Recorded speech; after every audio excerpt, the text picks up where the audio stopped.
எங்கள் வாழ்வாதாரத்தை புரியுதா காக்கானியும் அரக்கானியும் வச்சுங்கிறோம். எங்கள் வாழ்வாதாரத்தையும் இப்படி கோலம் மாட்டீங்களோ எங்களை வாழ முடியும் சாமி. 910 நாளாக போராடுறோம். எல்லாம் வர கட்சிக்காரெல்லாம் பிடிச்சி போட்டாங்க. இப்போ வந்து பிடிச்சி போட்டாங்க எல்லோரும். இவர் வந்து நேரடியாக வந்து பார்த்தாரு. எங்களுக்கு எவ்வளோ நம்பிக்கை இருக்குது. எங்கள் வாழ்வாதாரத்தை எங்கள் மண்ணை நாங்கள் விட மாட்டோம். நாங்கன்னா ஆச்சா உன் புள்ள நீங்களால கொஞ்சம் நாளை ஆதரிச்சிங்க என்ன உன் புள்ள வந்து ரொம்ப அநியாயம் பண்ணுறாரு. இவன்ட்டு நாங்கள் மணி ஏற்றுமே அங்கே குத்துராத்துக்கு போகிறதுக்குள்ள இங்கே தடுத்துட்டோம் கண்டாங்கல்லே. இன்ன வரைக்கும் அரசாங்கம் எந்த ஒரு இதுவும் எங்களுக்கு வந்து பதிலே சொல்லலை. நாங்கள் பாட்டு போராடுறது கேர்லெஸ்ஸாக இருக்கிற மாதிரி இருக்கிறாங்க. ஆனால் நாங்கள் மீண்டும் தொடர்ந்து மறியல் பண்ணுவோம்.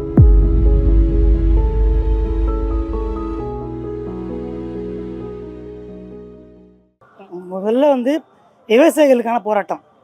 அவங்களுக்கு நிறைய கிட்டத்தட்ட ஒரு 5500 ஏக்கர் பயிர் நிலம் நாசமாகுதுன்னு அந்த ஒரே ஒரு காரணத்துக்காக தலைவர் இதில் வந்து கலந்துக்கிறார். அவங்களுக்கு தேவையான என்னென்ன தேவை உதவிகள் தேவைன்னு அதுக்காக கிளம்பிருங்கிறாரு.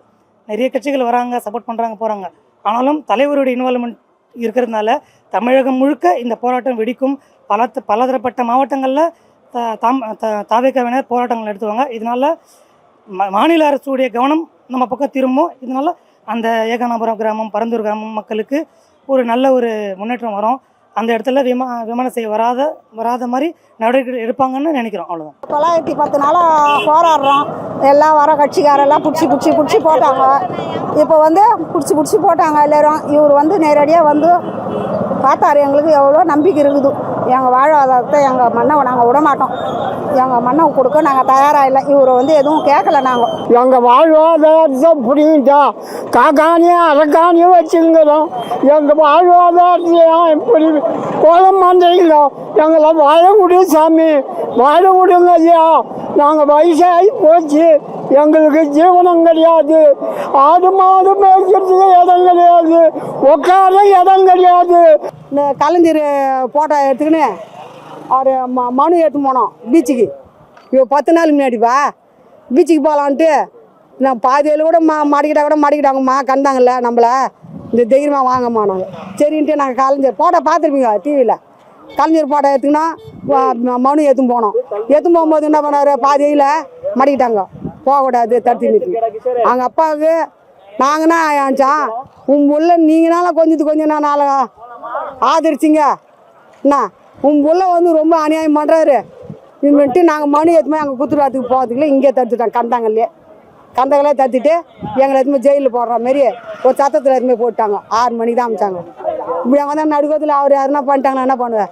இங்கே தமிழக வெற்றிக் கழக தலைவர் எங்கள் அண்ணன் தளபதி விஜய் அவர்கள் பரந்தூர் விமான நிலையம் பிரச்சனை தொடர்பாக இங்கே இருக்கக்கூடிய விவசாயிகளுக்கும் இந்த ஊர் மக்களுக்காகவும் களத்தில் இறங்கி அவங்கள சந்தித்து அவங்க குறைகளை கேட்டு அதை சரி பண்ணுறதுக்கான எல்லா வேலையும் பண்ணணும்னு சொல்லிட்டு இங்கே வந்திருக்காரு. அவருக்கு ஆதரவாக நாங்கள் வந்திருக்கோம். எங்கள் மண்ணுக்கு மக்களுக்கு அறக்கட்டளையும் வந்திருக்கோம்.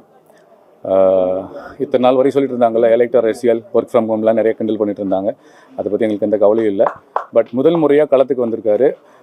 வரதுக்கு முன்னாடியே இவ்வளவு தடைகள் அவர் வந்து ஒரு பெரிய கூட்டம் கூடிவிடக்கூடாது என்பதற்காக தமிழக காவல்துறை பல்வேறு விதமாக வந்து அனுமதிகளை மாற்றி கடைசியில் தான் நேற்று நைட்டு 9 மணிக்கு தான் ஒரு இடமே வந்து நிர்ணயிக்கப்பட்டது, முடிவாகப்பட்டது. இதன் மூலிமா ஒரு தனி மனிதனுக்கு ஒரு அரசியல் கட்சி தலைவர் மக்களை சந்திக்கிறதுக்கு இதுதான் முதல் முறையாக இவ்வளவு ஒருதலை பட்சமாக அவங்க செயல்படுறாங்கன்ற மாதிரி எனக்கு தோணுது. இன்னொரு பக்கம் என்ன காமிக்குதுன்னா, இது தளபதி விஜய் அண்ணாவோட ஆளுமை இன்னும் அதிகமாகிட்டே இருக்கு. அவருடைய அலை பரவிக்கிட்டே இருக்கு. 2026 நோக்கி மிகப்பெரிய ஒரு வெற்றியை நோக்கி போயிட்டு இருக்கு. இந்த வெற்றி, இந்த மாற்றம் எல்லாமே மக்களுக்காக, இந்த தமிழ்நாட்டு மண்ணுக்காகன்றத உறுதியாக என்னால் சொல்ல முடியும்.